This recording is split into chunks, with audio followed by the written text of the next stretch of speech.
Hey, what's up? It's your boy Rawk, and boy oh gee did I just stumble out of an awkward situation. You see, me and three friends were on a walk, and all was going great, until blam, assault. Pretty sure I hit a guy with a hammer. Yikes. Well, it's a good job I didn't tell anybody about it. Crisis averted. F***, they made a TV ad out of it. It was a horse, not a gorilla!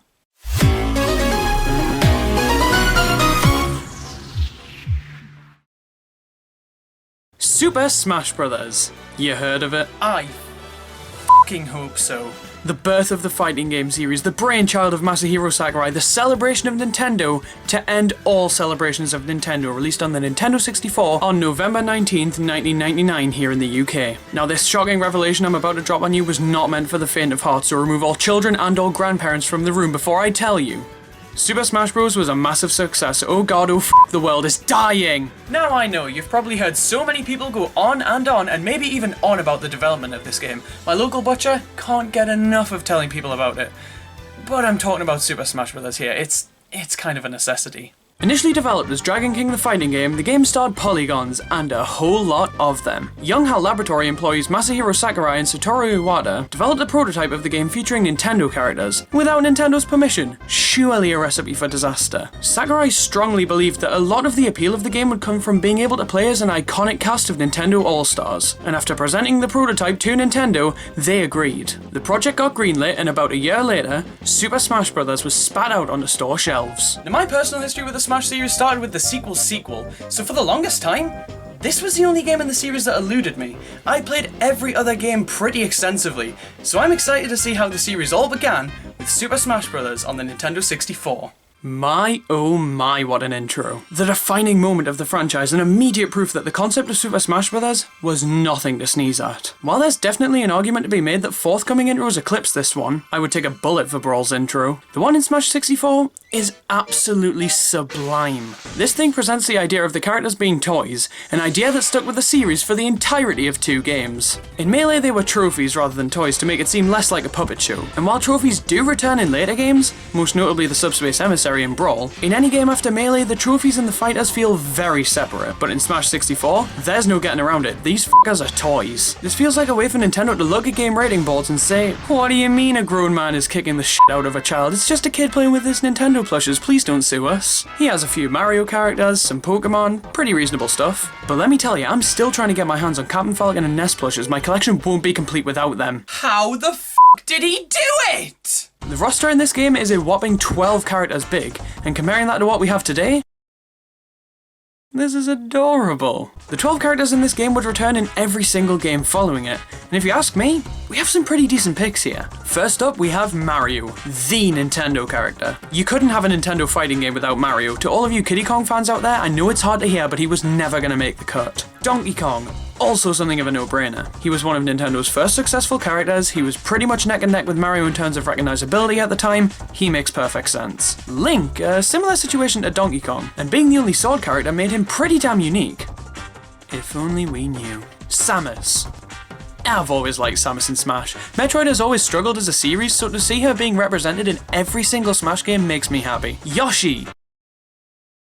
Good. Do I even need to tell you why I'm happy he's here? He looks fucking disgusting, but that's besides the point, moving on. Kirby. Come on, was there any chance that this wasn't gonna happen? He was the star of one of Nintendo's biggest series, Masahiro Sakurai created him, there was no way this wasn't happening. Fox. A bit of an oddball inclusion. He'd only been in 2 games at the time, and he barely appeared outside of his ship in either one of them. But hey, I'm not complaining, he's a cool addition. And Pikachu. How the f*** did we make it this far without talking about Pokemon? There's literally nothing else I can say. Pokemon existed, so did Pikachu, blam, what a surprise. The final 4 characters needed to be unlocked, and it's pretty unanimously agreed upon that these guys were added for their ease of programming. Luigi, he's Mario but green and higher pitched, hip hip hooray, let's throw a fucking party. Captain Falcon, he reused the models created for the Dragon King prototype, but much like with Fox, he barely appeared in his own games, which makes him a strange inclusion, but they had to do like no work on him, so that's probably why. Jigglypuff.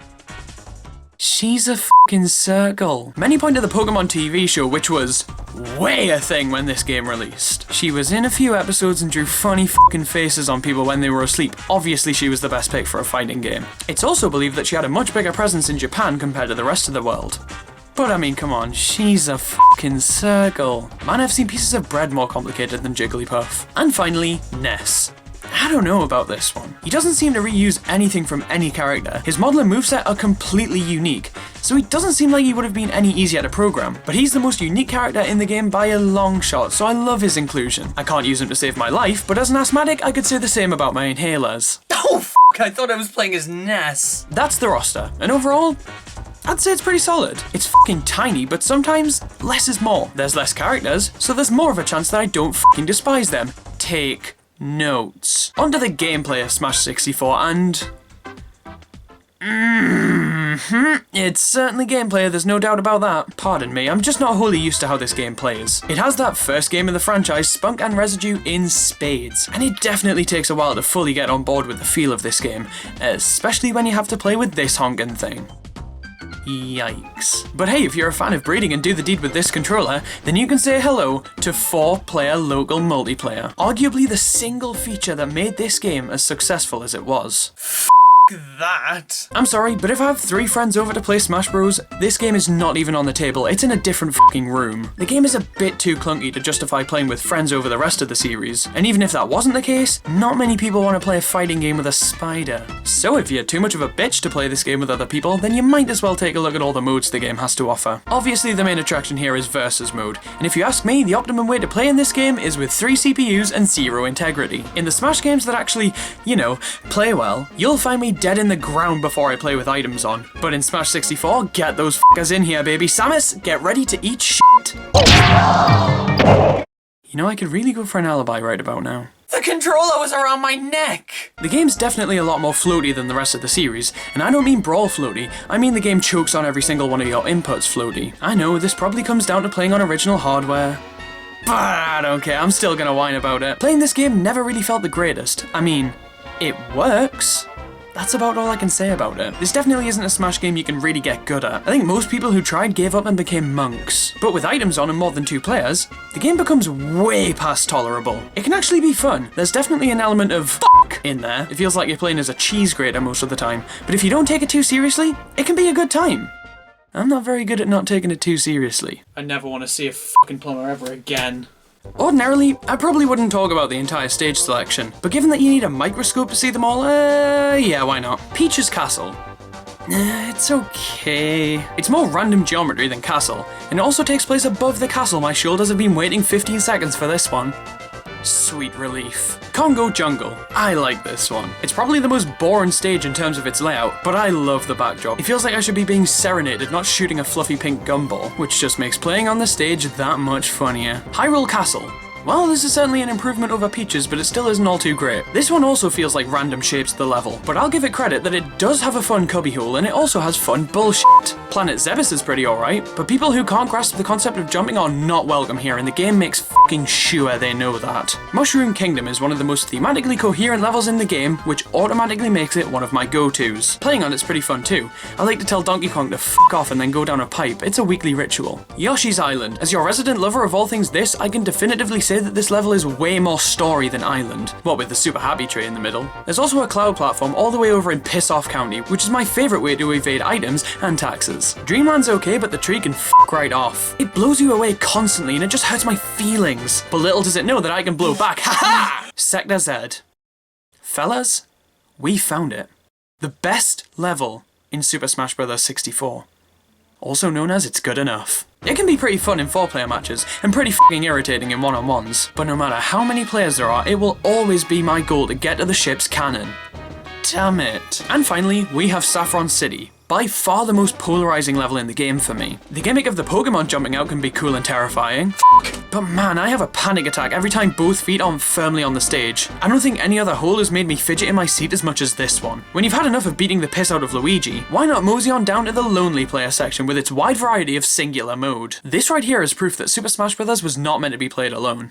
Way to rub it in. 1P game is what later entries in the series would call classic mode, and it's probably the most enjoyable part of this game. So let's pick a character and jump right on in. The game consists of 14 different rounds, and there's a pretty decent variety here. The first match is against Link, the second is against a team of Yoshis, the third is against Fox, but the fourth changes it up and sees us playing Break the Targets. A staple of the Smash series, Break the Targets is really fun in this game, mostly because all of the characters have their own stage that is tailored to their moveset. This makes it legitimately interesting to play through this mode as all 12 characters, but I could do without, you know, all of this. Then we fight the Mario Brothers, Pikachu, giant fucking Donkey Kong, and then we have Board the Platforms.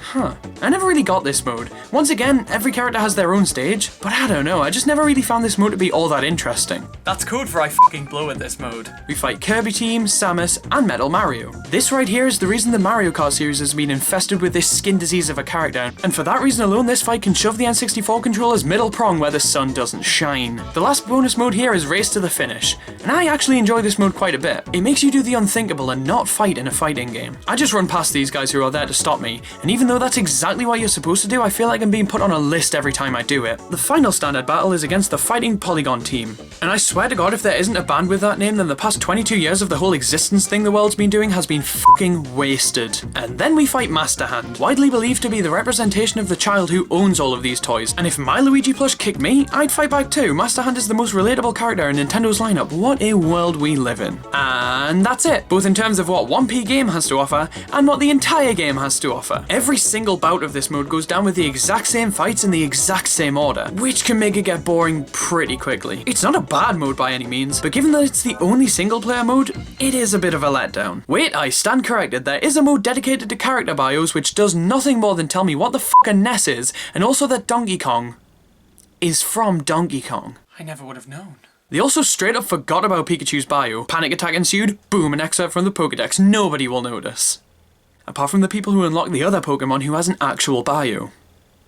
Somebody got fired over this. Super Smash Bros. On the Nintendo 64 is a great game, and it instantly cemented itself as an ongoing series. But I've got to be honest, there's no real point in going back to it today. You can cruise through all the content of this thing in a couple of hours, and when the fighting mechanics are as unrefined as they are, I'd much rather play later entries in the series, especially if I'm going to be playing with actual people with functioning hands. But looking at this game based on its own merits without taking the others into consideration, this thing is an absolute blast. And if you're looking to waste an afternoon, then I'd say this is a pretty damn good starting point. Super Smash Bros. Is an excellent game all things considered, but I actually didn't know how to pronounce its name for the longest time. It only took me until the intro hit me in the face with Super Smash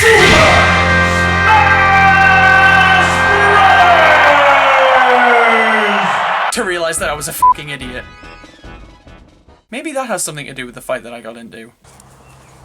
Oh hey, you guys want to go back and play Super Beans?